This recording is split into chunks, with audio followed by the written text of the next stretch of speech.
नमस्कार, आप देख रहे हैं अमर उजाला द बोनस। मैं हूं पल्लवी नागपाल जयरथ और इस वक्त दुनिया भर की अर्थव्यवस्था टैरिफ वॉर की चपेट में है। शेयर बाजार, बुलियन और क्रूड मार्केट में भारी दबाव देखा जा रहा है। लेकिन सबसे बड़ा सवाल क्या है, वो ये है कि क्या प्रॉपर्टी की कीमतों में गिरावट की बारी है? क्या अब रियल एस्टेट का बबल फूटने वाला है? जनवरी से अगर मार्च की बात करें, 2025 के तिमाही में 9 बड़े शहरों में हाउसिंग सेल्स 23% गिरी है, नई सप्लाई 34% गिरी है। तो क्या ये केवल एक अस्थायी ब्रेक है या फिर किसी बड़े संकट की आहट है? आज के शो में यही जानने की कोशिश करेंगे। तो आज के शो में हम बात करेंगे बाजार की गिरावट का रियल एस्टेट पर असर क्या है। तो आप देख रहे हैं ऑन द शो, बाजार की गिरावट का आखिरकार रियल एस्टेट पर क्या असर होने जा रहा है। Q1 की अगर बात करें तो 2025 में बिक्री और सप्लाई में बड़ी गिरावट देखी गई है। तो क्या प्रॉपर्टी का बबल फूटने वाला है? क्या ये संकेत हैं कि प्रॉपर्टी का बबल फूट सकता है? और घर खरीदारों के लिए क्या ये मौका है या फिर खतरे की घंटी है? और RBI के रेट कट से क्या मिलने वाला है सहारा? तो जानेंगे आज के हमारे इस खास शो में। तो चलिए आपके इन उलझनों को सुलझाते हैं, लेकिन उससे पहले मिलते हैं आनंद से, जो कि एक भारी दुविधा में फंसे हुए हैं।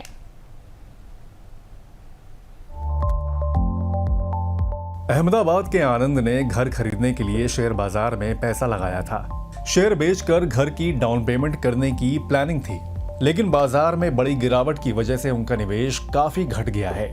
क्या शेयर बाजार की तरह प्रॉपर्टी की कीमतों में भी गिरावट आएगी? घर की प्लानिंग को आगे बढ़ाएं या अभी रुकें? इस बात को लेकर आनंद भारी दुविधा में है। ये सिर्फ आनंद की उलझन नहीं है, बड़ी संख्या में लोग इसी तरह की दुविधा के शिकार हैं। घरों की बिक्री और आपूर्ति में गिरावट के आंकड़े इस बात की तस्दीक कर रहे हैं। आखिर अब क्या करें आनंद? समझते हैं अपने खास मेहमान से।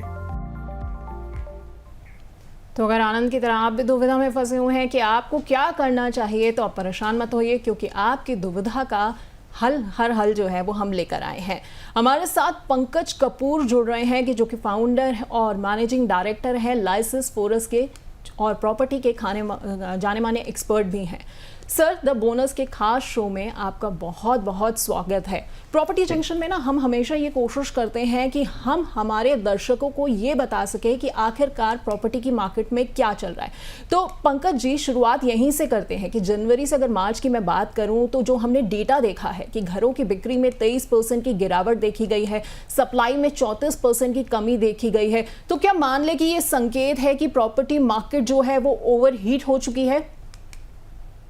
देखिए, मैं कुछ हद तक इन नंबरों से वाकिफ नहीं होता हूँ। मेरे हिसाब से ये ओवर एग्जैगरेटेड डिक्लाइन है। अगर हम लोग का भी डेटा देखते हैं तो पिछले क्वार्टर्स में हमें करीब ओनली 1.5% की गिरावट दिखाई दी थी टॉप 8 सिटीज़ के मार्केट को देख करके, और इस क्वार्टर में भी मुझे उसी लेवल पे दिख रही है। और ये कारण ये है क्योंकि हमने पिछले 4 साल में जिस तरीके के वॉल्यूम्स को देखे हैं उसके अंदर थोड़ा सा मॉडरेशंस होता हुआ दिखाई दे रहा है। क्योंकि अगर आप पिछले साल ही देख लीजिए तो हमने करीब 6.5 लाख यूनिट की सेल्स की और जिसकी वैल्यू 7 लाख करोड़ थी। और अगर आप इसे कंपेयर करें 2019 से, तब हमारी सेल्स करीब 3 लाख यूनिट होती थी और वहाँ पे उसकी वैल्यू भी करीब 3.5-4 लाख के करीब हुआ करती थी। तो मार्केट में जिस तरीके की उछाल था और जिस तरीके का जो सेल हो रही थी उसके अंदर थोड़ा मॉडरेशन होता हुआ दिखाई दिया। और उसका रीज़न भी है क्योंकि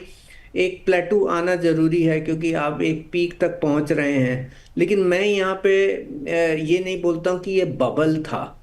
ये इसके लिए सेल्स हो रही है क्योंकि और वॉल्यूम में बढ़ोतरी होती हुई दिखाई दे रही थी, क्योंकि प्राइस में प्रोडक्टिविटी थी, सेल्स में प्रोडक्टिविटी थी। रेरा के बाद आने के बाद जो है कंज्यूमर का कॉन्फिडेंस था। इन्वेस्टर से ज़्यादा जो है घर के जो first time home end user थे वो घर खरीद रहे थे। और प्राइस में भी जो उछाल दिखाई दिया वो ऐसा नहीं था जैसा पिछले दशक में हो रहा था कि आप 30% CAGR लेवल के ऊपर 3 साल 4 साल तक कंटिन्यूअसली प्राइस बढ़ा रहे हैं। प्राइस बढ़ रहा है और इन्वेंट्री बढ़ रहा है और सेल्स में डिक्लाइन हो रही है, जी। वो इस वक्त का पर्सपेक्टिव नहीं है। आज के दिन वॉल्यूम बढ़ रहा है, प्राइस ग्रोथ भी मॉडरेट है, प्रोडक्टिव है, इन्वेंट्री ओवरहैंग सबसे कम है। तो ओके। मुझे लगता है कि इस वक्त ये हम अगर डेजिग्नेट करते हैं कि मार्केट एक बबल मार्केट है और यहाँ से सब कुछ खराब होने वाला है और मार्केट गिरने वाला है, ये कहीं से संकेत नहीं दिखाई देता है, क्योंकि मार्केट की डायनामिक्स इसको सपोर्ट नहीं करती।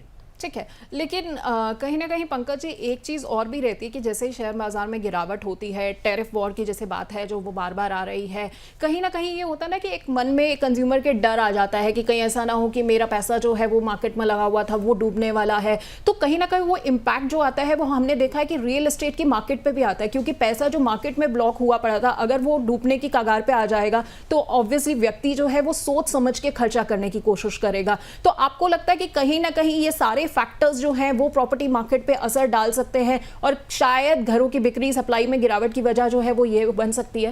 देखिए, थोड़ा बहुत मार्जिनल इम्पैक्ट होता है, साइकोलॉजिकल इम्पैक्ट होता है। अगर आपको महसूस हो कि मार्केट नीचे जा रहा है, इकोनॉमी पे इम्पैक्ट आने वाला है, जॉब की इनसिक्योरिटी है, तो आदमी में इनर्शियस पैदा होते हैं और वो सोचता है कि भाई जब कंफर्ट पोजीशंस पे जब तक हम नहीं पहुंचते हैं तब तक जो है हम घर नहीं खरीदें, जो पिछले 4 साल और 5 साल में नहीं दिखाई दी। अगर आप देख लीजिए कोविड के बाद जो है हमने जिस तरीके की रिकवरी दिखाई दी, क्योंकि कोविड के दौरान जो है सबसे ज़्यादा इकोनॉमिक इम्पैक्ट हो रहा था मार्केट के ऊपर, जिस तरीके का आउटलुक था, लेकिन उसके बाद भी जो सेल्स हुई वो सेल्स इसके लिए हुई क्योंकि प्राइस में प्रोडक्टिविटी हुई, क्योंकि प्राइस में गिरावट हुई। जो ओवर प्राइस प्रॉपर्टी थी उन्होंने अपने प्राइस को करेक्ट किया, इंटरेस्ट रेट कम हुआ, उसके बाद अफोर्डेबिलिटी हुई। हाउसिंग मार्केट में जो है, अगर मैं एक चीज़ बोलता हूँ कि ये ज़्यादातर डोमेस्टिक डिमांड ड्रिवन है और स्पेशली एंड यूज़र मार्केट। निवेशक जो होते हैं जो घर खरीदने के लिए और जो इसमें निवेश कर रहे हैं और बेचने के पॉइंट ऑफ व्यू से और प्रॉफिट बुक करने के पॉइंट ऑफ व्यू से कर रहे हैं, उनके पर्सपेक्टिव डिफरेंट रहते हैं। लेकिन पिछले 4 साल या 5 साल का अगर आप ट्रेंड देख लीजिए तो उसमें 70 से 80% मार्केट जो है वो डोमेस्टिक और एंड यूज़र मार्केट के ऊपर डिपेंड था। तो ये पॉइंट है। लेकिन मैं ये बिल्कुल मानता हूँ कि थोड़ा बहुत इम्पैक्ट ज़रूर आता है, साइकोलॉजिकल इम्पैक्ट आता है। और जैसा आपने दिखाया है कि अगर किसी को लॉस हो गया तो उसकी इक्विटी अगर कम हो गई और जो उसे अपनी तरफ से डालनी थी, और अनसर्टेनिटी सिचुएशंस हो जाती है जहाँ पे जॉब लॉस हो सकता है, अगर कंपनीज में की बैलेंस शीट पे इम्पैक्ट पड़ता है तो उसका जॉब मार्केट पे और इनकम ग्रोथ पे भी इम्पैक्ट पड़ता है, जो इनडायरेक्टली रियल एस्टेट मार्केट की अफोर्डेबिलिटी को इम्पैक्ट करता है, तब वहाँ पे थोड़ा बहुत इम्पैक्ट होगा। लेकिन अभी बहुत अर्ली है टैरिफ वॉर का इम्पैक्ट समझना और स्टॉक मार्केट का पैची होना। ये बहुत ही 1 वीक और 6 और 15 दिन का इम्पैक्ट है। इसको हमको वेट करना चाहिए, देखना चाहिए कि how it is panning out. And I think India पे इम्पैक्ट रिलेटिवली बेटर ही होगा, ख़राब नहीं होगा टैरिफ वार का और दूसरे एस्पेक्ट्स का। पर पंकज जी, अगर मैं पिछले कुछ महीनों की बात कहूँ तो सिर्फ शेयर बाजार ऐसा नहीं है जहाँ पे हमें उठावटक देखने को मिल रही है, बल्कि गोल्ड, सिल्वर, क्रूड का मार्केट भी जो है वहाँ पे भी दबाव दिख रहा है। अच्छा, एक रिपोर्ट मैंने कुछ दिन पहले भी पढ़ी थी कि हुआ क्या है कि जो बेसिकली IT हब्स हैं, जैसे बेंगलुरु का मार्केट हो गया, पुणे का मार्केट हो गया, कहीं ना कहीं ये अमेरिका के टैरिफ वॉर के चक्कर में और बाकी सब पॉइंट्स के चक्कर में जो NRIs जो थे ना, जो अब तक इन मार्केट्स में जाके परचेजिंग करते थे, वो भी थोड़ा सा घबरा गए हैं कि भाई पता नहीं अभी अमेरिका में आगे जाके क्या होगा, हमारी भी नौकरियाँ सेफ रहेंगी नहीं रहेंगी, हमें खरीदना चाहिए नहीं खरीदना चाहिए। तो आपको नहीं लगता कि ये सारे फैक्टर्स कुल मिलाकर जो है कहीं ना कहीं एक बहुत बड़ी परेशानी जो है वो प्रॉपर्टी मार्केट के लिए खड़ी कर सकते हैं? देखिए, अगर हम आंकड़ों में देखें कि अगर NRI मार्केट का कंट्रीब्यूशन रियल एस्टेट की सेल्स पे कितना होता है तो 7 से 8% और मैक्सिमम बढ़ा करके 10% है। अगर 10% के ऊपर भी अगर वहाँ पे 50% लोग भी अगर अपना डिसीजन होल्ड करते हैं तो वो इम्पैक्ट ओवरऑल मार्केट के ऊपर 5% होगा। और यही हमको थोड़ी बहुत गिरावट मार्केट में दिखाई दे रही है। बहुत ज़्यादा इम्पैक्ट होता हुआ नहीं दिखाई देता है, बट ज़रूरी है कि अगर टैरिफ का इम्पैक्ट होता है, आईटी मार्केट पे होता है, तो देन हायरिंग कम हो जाएगी, लोगों के सैलरी में इंक्रीमेंट कम होगा, तो इनडायरेक्ट इम्पैक्ट रेजिडेंशियल मार्केट पे होगा। बट इट्स लाइक ये वेट एंड वॉच वाली सिचुएशन है, इतना नीजक इम्पैक्ट नहीं होता। रियल एस्टेट में हमेशा ये बोलता हूँ कि इसमें इम्पैक्ट जो है वो टाइम लेता है, ये एक शिप की तरीके से टर्न होता है, एक ऑटो की तरह टर्न नहीं होता जी। है। सो इसमें इसके इम्पैक्ट को आने में जो है ना एक वक्त लगेगा। हालांकि ये बात ज़रूरी है कि जो ऑफिस मार्केट है और कमर्शियल मार्केट में उसका इम्पैक्ट फास्टर होता है, क्योंकि अगर आईटी के ऊपर इम्पैक्ट हो रहा है तो उनकी एक्सपेंशंस के प्लान पे इम्पैक्ट होता है, तो वो हायरिंग कम करते हैं, तो हायरिंग कम करते हैं तो स्पेस की रिक्वायरमेंट कम होती है। जी। तो जो भी ग्लोबल इकोनॉमिक इवेंट्स होती हैं उसका ज़्यादा इम्पैक्ट, और मैक्रो इकोनॉमिक इवेंट है उसका ज़्यादा इम्पैक्ट आपको ऑफिस और कमर्शियल पे ज़्यादा दिखता है। इंडिया के रेजिडेंशियल पे नहीं दिखता, क्योंकि रेजिडेंशियल हम अभी भी हाउसिंग शॉर्टेज कंट्री हैं, हमारे पास घर खरीदने वाले ज़्यादा हैं रेदर देन सप्लाई। तो एक एलिजिबल मास जो होती है वो पार्टिसिपेट करती रहती है, जैसे जैसे उससे अच्छे प्राइस मिलते हैं, अच्छे प्रोडक्ट मिलते हैं, वहाँ पे ट्रैक्शंस होता रहता है, irrespective of macro economic environment में बहुत ज़्यादा हलचल हो रही है उसके बावजूद भी। ओके। खैर, अब बात कर लेते हैं थोड़ी सी जो राहत जो है मिल चुकी है घर खरीदारों को उसके बारे में। आरबीआई ने 2 बार जो है वो पॉलिसी रेट में जो है वो 50 बेसिस पॉइंट की कटौती की है, रेपो रेट कम हो गई। तो आपको लगता है कि प्रॉपर्टी मार्केट घर खरीदारों को इससे कुछ सहारा मिलेगा? अब बिल्कुल आपने, और ये बात मेरी बात को सपोर्ट भी कर रही है। अगर इंटरेस्ट रेट्स कम हो रहे हैं, इन्फ्लेशन का फोरकास्ट भी मॉडरेट होता हुआ दिखाई देता है, क्योंकि आरबीआई गवर्नर ने बोला है कि इंटरेस्ट इन्फ्लेशन के ऊपर भी है, तो अगर इन्फ्लेशन कम होता है तो प्राइस में मॉडरेशन होता हुआ दिखाई देता है। इंटरेस्ट रेट कम होता है तो अफोर्डेबिलिटी बढ़ती होएगी। तो अगर प्राइस और अफोर्डेबिलिटी दोनों के अंदर इम्प्रूवमेंट हो रहा है, प्राइस में कम बढ़ोतरी होगी और इनकम में ज़्यादा, इंटरेस्ट एडजस्टेड अफोर्डेबिलिटी में ज़्यादा इम्प्रूवमेंट होगा, तो एक प्राइस की पैरिटी होगी। और मुझे लगता है कि ये जो बजट के बाद जिस तरीके का इंसेंटिव्स मिला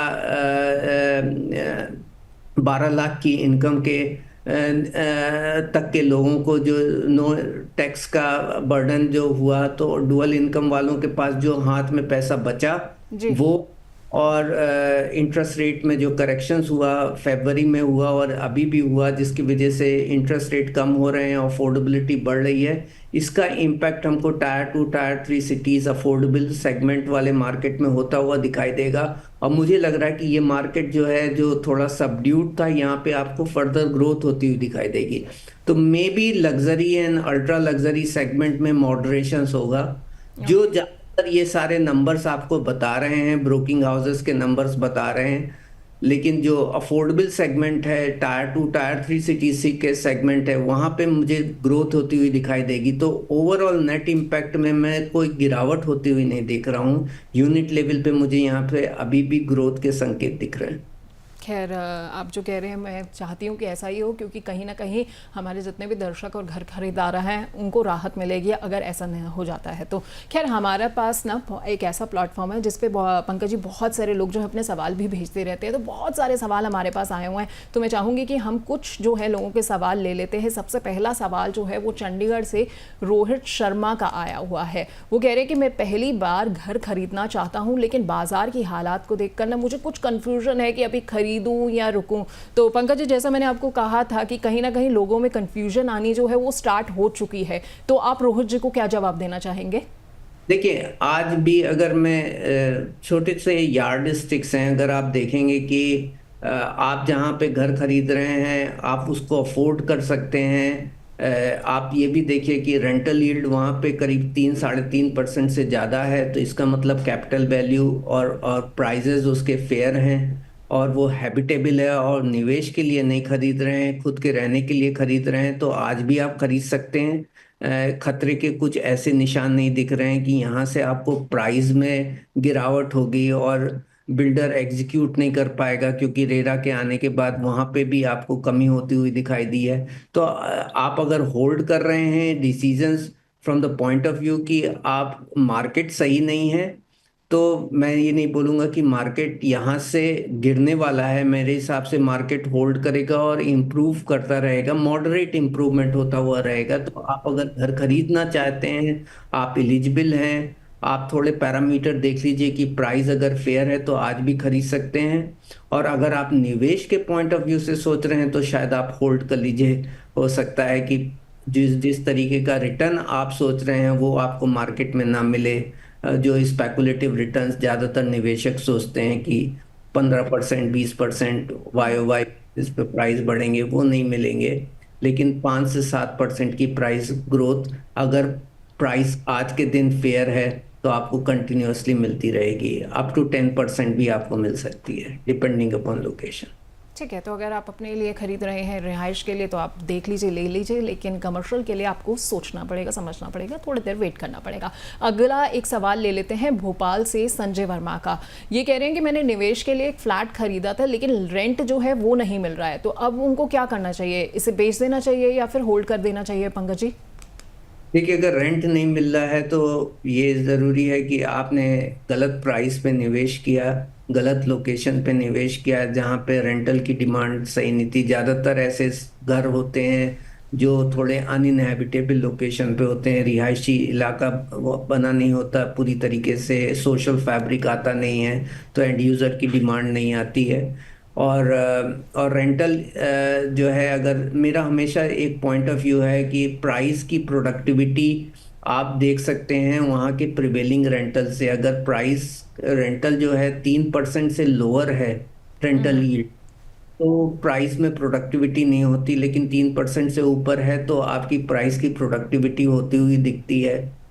तो आप घर तब खरीदिए जब आप देखेंगे वहाँ का पे जो आजू बाजू में घर हैं जो दे रहे हैं उनका रेंटल यील्ड जो है 3% के करीब है, तो आप गलत नहीं होंगे। और हो सकता है कि आपने घर का चुनाव जो है सही से नहीं किया और लोकेलिटी का चुनाव सही नहीं किया, इसके लिए आपको ये इशू हो रहे हैं।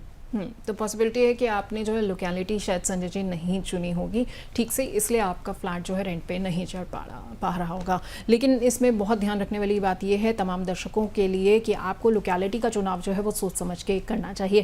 खैर, अगर आप भी रोहित जी की तरह और संजय जी की तरह अपने सवाल जो है हम तक भेजना चाहते हैं और चाहते हैं कि हमारे एक्सपर्ट्स जो हैं वो आपके सवालों के जवाब दे, तो तरीका बेहद आसान है। प्रॉपर्टी जंक्शन में आप अपने सवाल भेज सकते हैं। प्रॉपर्टी से जुड़े हुए सवाल भेजने का तरीका है कि आपको PROP प्रॉप लिखकर जो है वो सवाल हमें व्हाट्सएप करना है इस नंबर पर जो स्क्रीन पर दिया गया है 9354027995। तो ये सवाल भेजने का तरीका है। इसके अलावा आप चाहें तो फेसबुक या फिर यूट्यूब या फिर एक्स में जहाँ पर हमारा शो है वहाँ पर भी आप जा सकते हैं। वहाँ पे कमेंट सेक्शन में अपने सवाल भी टाइप कर सकते हैं, हम वहाँ से भी आपके सवाल ज़रूर लेंगे। लेकिन सबसे अच्छा तरीका है व्हाट्सएप करने का, तो व्हाट्सएप ज़रूर करिएगा, अपने सवाल भेजिएगा, हमारे एक्सपर्ट्स आपके सवालों के जवाब देंगे। पंकज जी, एक सवाल मैं और पूछना चाहती हूँ, अब फिर हम क्या करें? घर खरीदना है, अगर हमें है, अगर मुझे रहने के लिए लेना है तो मैं अभी खरीद लूँ या फिर थोड़ी देर वेट कर लूँ, वेट एंड वॉच कर लूँ कि कहीं शायद थोड़ी सी गिरावट आ जाए मार्केट में और उसके बाद जो है 6 महीने बाद लेट से या 1 साल बाद जो है मुझे बेहतर कीमत मिल जाए? और ये भी हो सकता है कि आपको मौका जो है हाथ से छूट जाए, शायद प्राइसेस थोड़े बहुत और बढ़ जाएं। तो मेरे हिसाब से एक पॉइंट ये है कि आप जो भी चुनाव कीजिए घर जो है उसमें आप निगोशिएट अच्छा कीजिए। अगर मार्केट के सेंटिमेंट्स खराब हैं तो आप ज़्यादा निगोशिएट कर सकते हैं, आज भी खरीद सकते हैं। तो सारे यार्डिस्टिक देख लीजिए, ऐसी जगह ना खरीदिए जहां आप निवेश के पॉइंट ऑफ व्यू से और बहुत ही फ्यूचर प्रॉमिस के ऊपर खरीद रही हैं। तो लोकेशन डेवलप नहीं है और बिल्डर बोल रहा है कि भाई ये फ्यूचर में वहाँ एयरपोर्ट आएगा और वहाँ पे ये मेट्रो बनेगा, फिर उसके बाद वहाँ सोशल फैब्रिक आएगा। ये सब बहुत ही लॉन्ग जेस्टेशन वाले एस्पेक्ट्स होते हैं, तब तक एक निवेशक होल्ड नहीं कर पाता अनलेस अनटिल आप ये सोच रहे हैं आज हम निवेश कर रहे हैं 30 साल 40 साल बाद मैं बेचूंगा और मेरी दूसरी जनरेशन के लिए हम घर खरीद रहे हैं। लेकिन अगर आप निवेश और खुद के लिए घर खरीद रहे हैं तो रेंटल यील्ड देखिए, हैबिटेबिलिटी देखिए, सोशल फैब्रिक देखिए, और बिल्डर देखिए कि जिसकी एग्जीक्यूशन स्किल्स अच्छी हैं, और अपनी पॉकेट और अपनी फाइनेंशियल फ्लेक्सिबिलिटीज़ और एलिजिबिलिटी देख करके आप आज भी घर खरीद सकते हैं। मैं ये नहीं सोचता हूँ कि वक्त बुरा हो गया और हमारे हाथ से वो वक्त चला गया कि हम घर खरीदें नहीं। स्पेकुलेटिव ड्राइव पे नहीं कीजिए। नॉर्थ इंडिया मार्केट के अंदर थोड़ा बहुत स्पेकुलेशन दिख रहा है, जहाँ पे कुछ ज़्यादा ही प्राइस राइज हो गई है। लोकेशन में हैबिटेशन नहीं है, डेंसिटी नहीं है, सोशल फैब्रिक नहीं है, लेकिन प्राइस जो है, प्रॉमिस प्राइस बहुत ज़्यादा है कि सब कुछ बहुत अच्छा बन के आएगा। वहाँ पे मॉडरेशन होता है। लग्जरी, अल्ट्रा लग्जरी में ओवर सप्लाई हो गई है, तो वहाँ पे आपको थोड़ा बहुत मॉडरेशन दिखेगा, लेकिन मिड और अफोर्डेबल सेगमेंट के अंदर आपको प्राइस में ग्रोथ दिखेगी। एक बड़ा इंटरेस्टिंग आंकड़ा है, हम लोग देख रहे थे कि कौन से सेगमेंट में सबसे अच्छा प्राइस ग्रोथ पिछले 3 साल के अंदर और 4 साल में हुआ है। तो आप प्राइस होंगे, ये लग्जरी और अल्ट्रा लग्जरी नहीं है, ये अफोर्डेबल सेगमेंट है।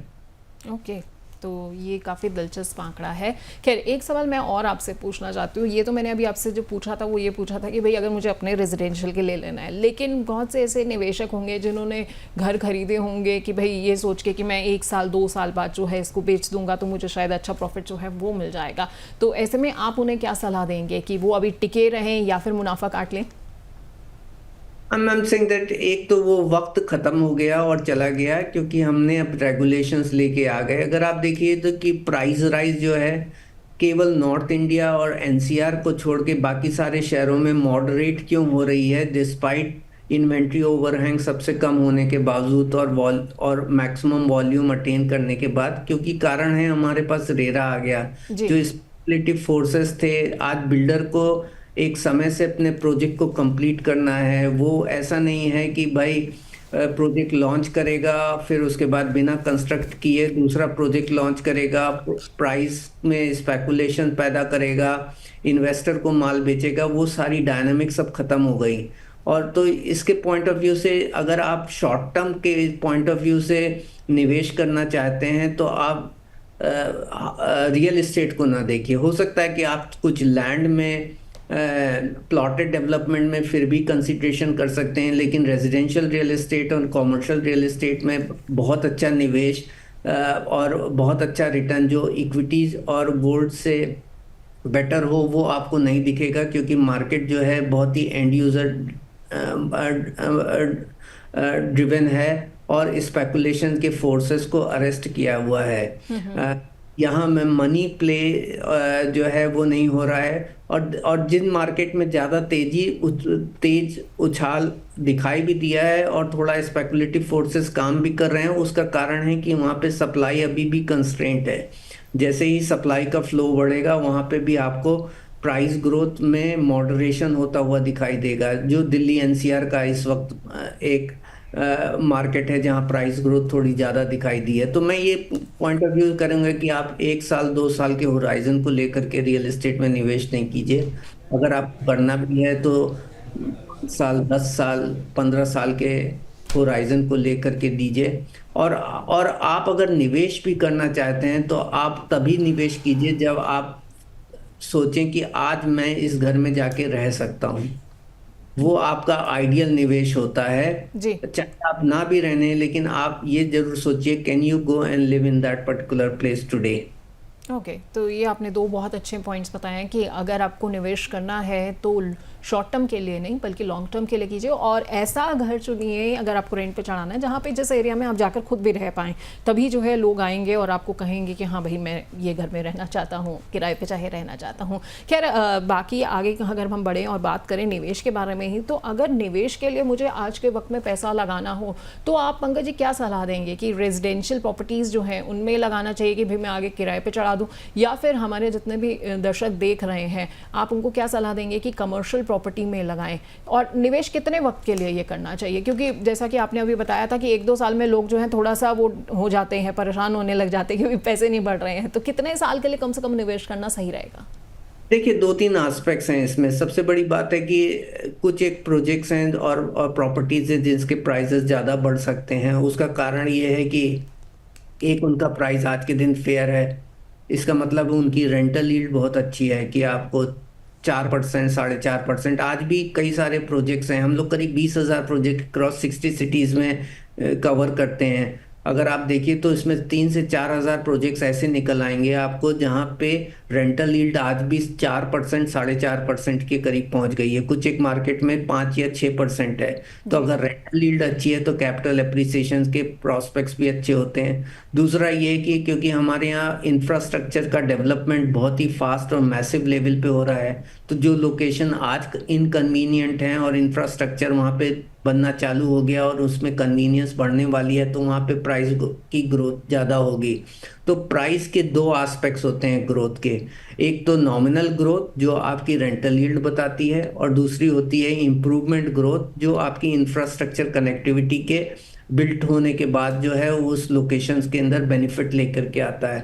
तो इन दोनों चीज़ों को मैप कीजिए कि अगर रेंटल यील्ड अच्छी है तो वो घर में निवेश अच्छा होगा, फ्यूचर इंफ्रा का इम्पैक्ट उसके ऊपर अच्छा पड़ने वाला है, और एक जो सीबीडी से उसकी इंट्रैक्टेबिलिटी है वो अच्छी होने वाली है, तो उसके अंदर ज़्यादा रिटर्न के चांसेस हैं।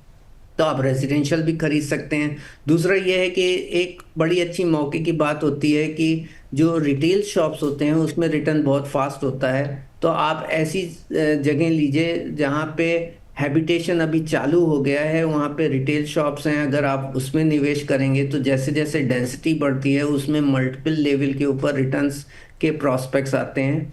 मैं ऑफिस मार्केट के ऊपर अभी भी कॉशियस बोलूँगा, क्योंकि कारण है, हालांकि बहुत सारे लोग बोलते हैं कि रेजिडेंशियल में आपकी 2% की रेंटल यील्ड होती है, कॉमर्शियल में मैं 6%, 7% रेंटल यील्ड देता हूँ, लेकिन कॉमर्शियल में 6-7% मिनिमम जो है आपकी ऑप्टिमम रेंटल यील्ड जो है वही 8.5 से 10% होनी चाहिए। अगर 6% है भी तो इसका मतलब है कि वो ओवर प्राइस्ड है। और दूसरी बात यह है कि अगर वो कॉमर्शियल प्रॉपर्टी में ये ज़रूर हो सकता है कि अगर वो कोई भी इकोनॉमिक इम्पैक्ट होता है तो वो काफ़ी वक्त तक जो है वैकेंट पड़ी रहती है, तो उसमें रिटर्न की प्रोबेबिलिटीज़ कम हो जाती है। तो एक तो ये है कि अगर कॉमर्शियल ऑफिस बिल्डिंग देख रहे हैं तो आप देखिए कि वहाँ रेंटल यील्ड 8.5%, 9% के करीब हो, और वो एक क्लस्टर में हो जहाँ पे ऑफिस किराए पे दिए जा सकते हैं। ऐसा नहीं है कि आउट ऑफ द क्लस्टर है और हम डिपेंड रहे हैं कि छोटे छोटे ऑफिसेस लोकल्स लेकर के बैठ जाएंगे और आपको ऑक्यूपेंसी आ जाएगी। उसके अंदर लॉन्ग जेस्टेशन होता है। यही कारण है कि कॉमर्शियल के अंदर जो है रेंटल यील्ड के जो बेंचमार्क है वो हायर होते हैं रेजिडेंशियल, बिकॉज रेजिडेंशियल में हमारे पास हाउसिंग शॉर्टेज है, तो किराए पे घर उठ ही जाता है अगर वो जो है एक हैबिटेबल और अच्छी लोकेशंस के ऊपर हैं, क्योंकि बहुत सारे लोगों की डिमांड रहती है। कॉमर्शियल जो है वो मैक्रो इकोनॉमिक के ऊपर डिपेंड होता है। तो मैं ये बोलूँगा कि लैंड आप चुन सकते हैं, शॉप चुन सकते हैं, रेजिडेंशियल जिसकी रेंटल यील्ड और फ्यूचर इंफ्रा की कनेक्टिविटी इंप्रूव हो रही है उस तरीके के अपार्टमेंट चूज कर सकते हैं। ऑफिस जो है मैं ये बोलूँगा कि थोड़ा सोच समझ के कीजिए। अगर क्लस्टर में है, रेंटल यील्ड अच्छी कर रहा है और जो है बिल्डर सही है, डिफॉल्ट नहीं करने वाला है, तो आप कर सकते हैं। और इसकी जगह पे अगर आपको ऑफिस में निवेश करना है तो बेटर होगा कि आप रीट्स का चुनाव कीजिए रेदर देन डायरेक्टली छोटे छोटे ऑफिसेस खरीदें। ओके, तो थोड़ा सा आपको ऑफिस अगर आप परचेस करने के बारे में सोच रहे हैं तो थोड़ा सा आपको ध्यान रखना चाहिए। लेकिन अगर आप शॉप खरीदना चाह रहे हैं या फिर रेजिडेंशियल प्रॉपर्टी लेना चाह रहे हैं तो थोड़ा सा आप लोकेशन देखिए कि भाई कहाँ पर जो है वो इंफ्रा डेवलपमेंट हो रही है।